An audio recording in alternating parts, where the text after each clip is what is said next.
3 of the podcast. Coach Colin here. We got Joe Rogan talking with someone named Coleman Hughes. He has 2 last names. Don't know why. He's a writer, he's a columnist, and he has a perspective on Israel that's a little more in depth than what Joe and Brian Redban went into. It's a little more information here. Joe's going to give his take. Coleman gives his take. And it's pretty informative. It's about how all of this happened. This massive, horrible attack that happened on October 7th. How did this happen? How did they not see it coming? Coleman has a view that I did not consider before, and it very much makes sense. So we're going to do this. We're going to get right into that clip. Now listen, I sped this up a little bit because Coleman speaks very slowly. I don't know why, but for me, it gets a little boring. And if you know me, I talk kind of fast because I just want to get to it. We're on YouTube here. So I sped it up a little bit for you guys. Hope you can handle it. Let's get into it. The belief is that, and I think we'll know more about this in a few years, that a few things happen all at the same time. It was a perfect storm. First, Hamas has been planning this attack for 2 years. And one of the leaders of Hamas actually said that they've been strategically lulling Israel to sleep by making it seem like they're no longer interested in a conflict the past 2 years.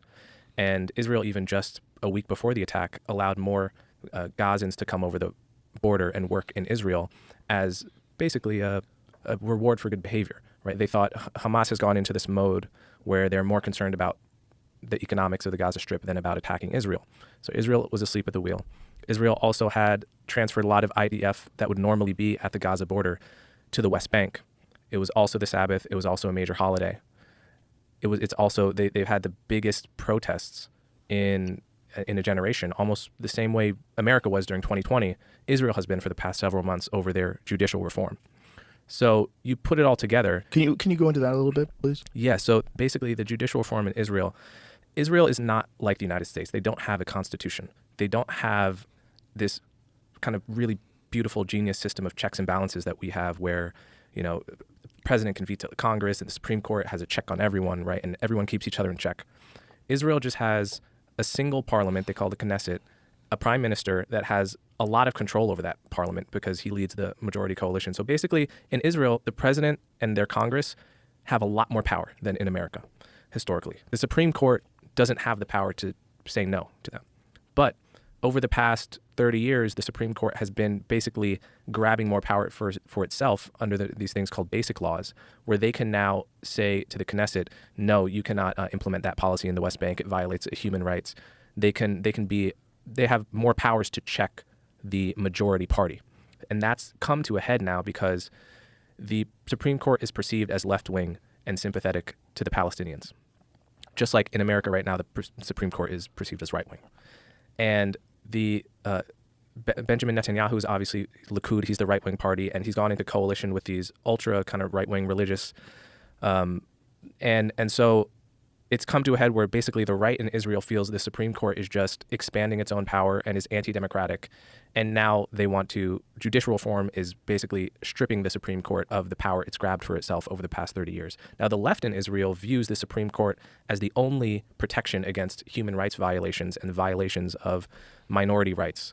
So the left feels the Supreme Court is a great defender of Israeli human rights, and the right feels that the Supreme Court is an undemocratic institution that's been expanding its own power for 30 years and now needs to be reined in so that the majority can govern. That's torn apart the country. It's absolutely the number one issue every day, protests all over Israel.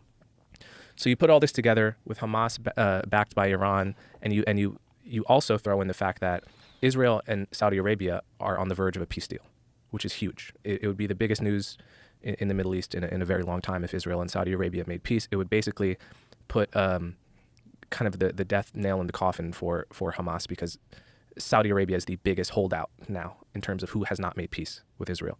So Hamas, from the point of view of Hamas and Iran, they think this is a last chance, kind of. We have to attack now, kill this deal, or we're dead forever. And they planned this thing meticulously for 2 years, intentionally lulling the Israelis to sleep. And they have brilliant success, much more success than they expected to. Now, some people have said it's an inside job. I don't believe it is. I think if it is, we'll know that from reporting that comes out in the next 2 years. But at this point, I believe the theory that it was an incredibly successful attack by Hamas in a perfect storm. Well, that all connects and makes sense if that's the case. What's terrifying is there doesn't seem, what's always terrified me about the Middle East is that there doesn't seem to be a clear way to resolve this. I mean, if Saudi Arabia and Iran, or Israel, came to some sort of an agreement and made peace and were able to establish that long term, that'd be a great step in the right direction. But other than that, like when you look at what's happened now, oh my God, the rhetoric from both sides, it's just, didn't we learn anything from World War II? Didn't we learn anything from the Holocaust? Didn't we learn anything from human beings' ability to other human beings, to just turn them into a thing that's not them, dehumanize them? And that there's this impulse to do so that existed forever, because when we were tribal people that probably barely had a language, you had to be absolutely terrified of marauding male tribes that came over your border and wanted to kill you and take your resources and steal your women, because that's what they did. And so we have this ability to look at other human beings as an other and get ruthless and horrifyingly violent, because that was the only way for us to survive for thousands of years. So it's ingrained in our system. But it's now it exists in the context of global war. And it exists in a time where you can manipulate media and spread false narratives, and governments are allowed to use propaganda. They're allowed to lie to people if it's for the overall better good of the nation. It's wild. And that's the root of the issue. The root of the issue is how every human being sort of reluctantly admits that there's almost no way to stop all wars. Right now, if you had a magic solution to stop all wars in the world, what would it be? It doesn't exist. That's terrifying, because the thing that we are scared of the most is global thermonuclear war, the thing that everybody should be the most terrified of, that we get so stupid that we wipe every human being off the face of the planet, and we're more than capable of doing it some insane number of times over. And that they're playing with the very first steps of that game. They've moved the first pawn out onto the chessboard of the global thermonuclear war chess game. That is the world. Yeah. Everybody. Yeah. Every single nation that's involved in every conflict, and all these people controlling resources over a group of gigantic people with their representative, and they're saying these people are the bad people, and they're saying you're the bad people. It's just like human beings have always done. It's like literally a part of our system. So I agree with you that we are built and hardwired for deep levels of violence. We those of us that have been lucky enough to live in safety and security, we may not realize the violence we're capable of because we've never had to survive. Right. But I do believe that there is a difference. You mentioned the lessons of World War II, right? We were capable of violence. Hitler was capable of violence, but we were not the same as Hitler. Right. There was an imperative for us to defeat him at almost any cost, and we did horrible things in that war. But people understand that there was a good side and there was an evil side. Yes. Now, I don't know if you or most of your listeners feel this way about Israel, but I do. I think that in this situation, Israel is the good guy and Hamas is the evil guy. I think some people feel Hamas is just acting like anyone would if you had taken their land, and they're freedom fighters that go a little bit overboard. I don't think that's what they are.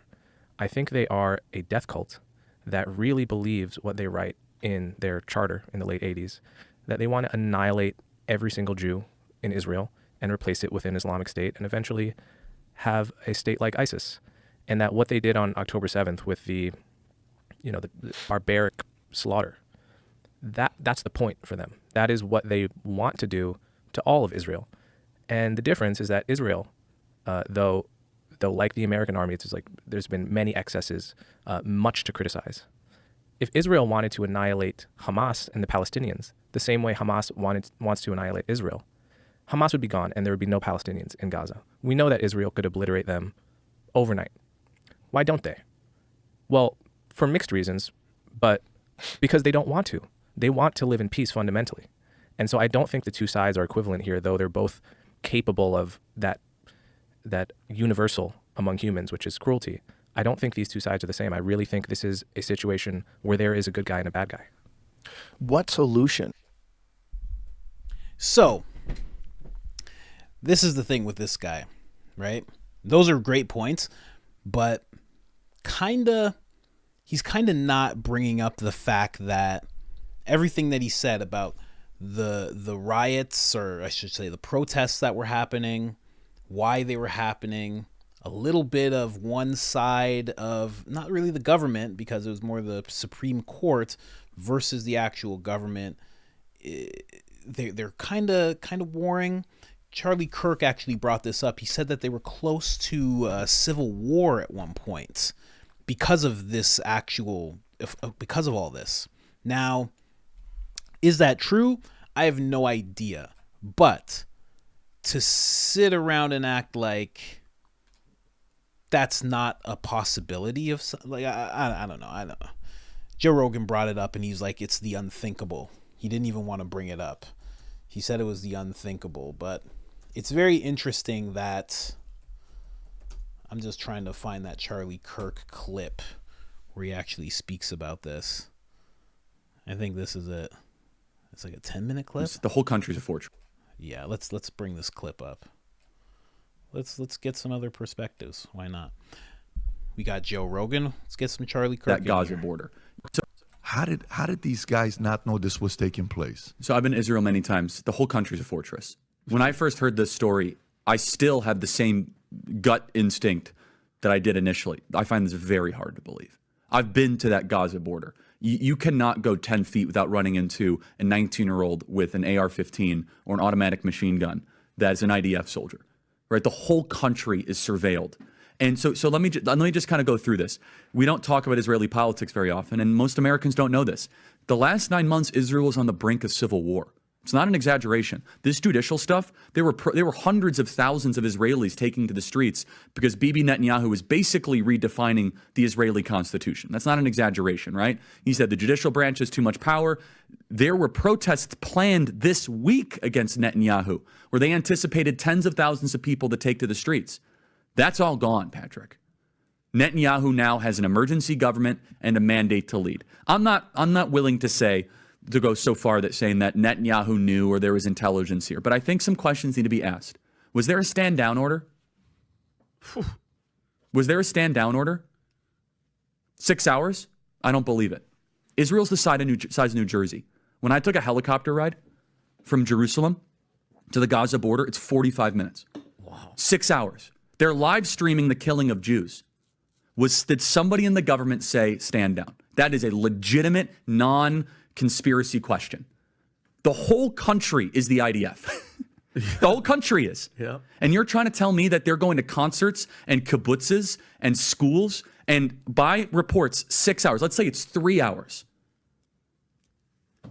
That's suspect. Go ahead, Rob. It's also not like a right-wing. So that's interesting stuff from Charlie Kirk there. Here's the thing. When it comes to this Coleman guy who's sitting with Rogan, he kind of has it in rosy-colored glasses. And I kind of have the same thing because I have so many friends that are in Israel. I have so many friends who are in the Jewish community. I grew up in a Jewish community. So I understand, but I'm also able to think about things rationally and nuanced and look at it from both places. So I get what he's saying about how there is a good guy and a bad guy. I think that's true. I think Hamas, I don't think that they're the freedom fighters that a lot of people on that side think. I was talking about this with my friend. I thought they were on the same level as ISIS, Boko Haram. I might be saying that wrong. It was something that was going on in Africa that was kind of the same thing. I thought they were on the same level. I thought everybody knew them as a terrorist organization, but apparently they're not. Okay, and I'm still learning when it comes to all this stuff. They do seem like the bad guys. But also, everything that Charlie Kirk brought up is valid as well. See, Cole touched on this, but not in the same way. He touched on it rosy. It was just like, there's been protests and everything, but that's big. You know, Charlie Kirk gave it a little more, he made it a little more grandiose. He actually gave it the reverence it deserves. Like, that's a big thing for these two sides to be kind of, civil war might be a bit much, but they definitely were tense, very, very tense. Now, when Charlie Kirk brings up a stand down order, that sounds silly. But then when Cole actually talks about how the Supreme Court is the type of people who may sympathize with the Palestinians and indirectly sympathize with Hamas, now it's like, what the hell did happen? You know? It's a terrible thing. But the one thing that he said that's correct, if they wanted to take them all out, if that's what their real initial plan is in terms of Israel to Gaza, they could have done it a long time ago. They could have done it this week. They could have done it the next day. They really could have. There is rules that they have to go by, especially if they want America to stand by them, even diplomatically and morally as a ally. There is rules that they have to go by. I mean, Joe Biden, you know, even though he's asleep most of the time, he was awake when he was in Israel, and he did say, hey, you know, there's rules that you have to go by. He even brought up rules of war. Everybody knows that. So they couldn't exactly do what Cole was saying, just obliterate them. They couldn't actually just do that. Not without the rest of the world being like, what did you just do? The same way that America has to be careful, Israel has to be careful as well. Every nation has to be careful with who they just obliterate. You know what I mean? Like Russia decided to go to Ukraine. That didn't result in them just being able to come and bulldoze. America stepped in, other nations are stepping in, like things are happening. So they can't just obliterate them. I think this gentleman is a little bit, and he said it, he's revealed his bias, as you should, as I'm revealing my bias as well. I think he just views Israel as the good guys. So as when you view someone as the good guys, you're going to think that they could do no wrong. I don't know. It's a very hard situation.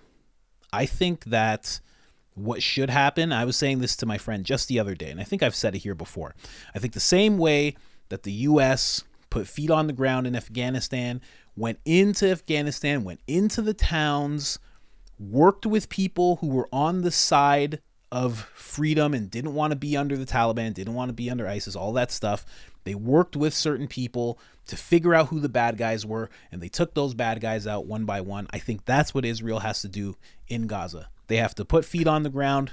Israel, not America, they have to put feet on the ground and actually find those gentlemen. Vivek actually said something very similar just recently. He said something very, very similar. He said, you know, find the top 100 people in Hamas, find the top 200 people in Hamas and take them out. That I could get behind, you know, but just leveling innocent people is just not good. You got to figure it out. And when you could even talk about what America did in Afghanistan, obviously the leaving part was terrible. They did not do that properly. But when they were there were rules to be followed, you know? Tim Kennedy tells a story. If you don't know who Tim Kennedy is, he's a Green Beret, great guy. Haven't liked what he's had to say in the past week or so, but he's definitely a great man. And he tells a story in his book about throwing a grenade into a window because there was a bad guy in there. And then when it went off, he heard women and children screaming. They went in, they realized that, you know, good throw, but had a bad result. And they ended up having to take care of the people that he hit. He didn't just leave them all to die. He actually took them to the infirmary. He actually took care of one of the kids himself so he could actually feel the damage that he caused. And, you know, I say that to say there's rules to follow. So they should have feet on the ground and they should figure out who the bad guys are. You can't just keep on. I keep hearing Ben Shapiro, and I've heard a million people, they use human shields. They probably do. They probably do. They're probably horrible like that. Doesn't mean you don't get to go, well, they use human shields, so I'm just going to shoot through the shield. That's all. You can't do that. Well, they go to civilian spots and they set up. Okay, well, I guess you have to go in there and sort it out. You don't just get to blow up a whole place because you're like, I don't know who's who. Can't figure it out. I don't know, man. It's a crazy situation. I just had a long conversation with my friend about it. I'm actually going to have him on the podcast very soon. Like most of my friends who are good at this whole thing, they're so scared. So he's a little scared. We're going to set him up good, and we're going to have him on the podcast a few times. Really close friend of mine, has a good perspective on all this. But let me know what you think in the comments. Whichever side you're on, I don't care. I'm not going to sit back. I don't demonize anybody for being on either side. I understand it particularly well because my wife always says, she always says it. She says nobody is the victim in their own story, or nobody is the villain in their own story. She always says that. And it's very true. Nobody is going out at something thinking I'm the bad guy, I'm the worst, and I don't care. Nobody thinks that. Everybody thinks I'm the hero in this situation. Everybody thinks I'm the main character in this situation. Everybody does. And this conflict is no different. You know, these Hamas characters think they don't think they're the villains at all. You always demonize the person that you're going after. It's just the way it goes. It's just the way it goes. Sad conflict. I hope, and I got to be honest, I hope no innocent people die. That's what I really would like. Anyways, guys, Joe Rogan coming back hard. I just made a video about how Joe Rogan has not made a video in a while. Comes back, jumps right into the conflict again after 8 days of being on a hiatus. Oh, man. Joe Rogan, gotta love him.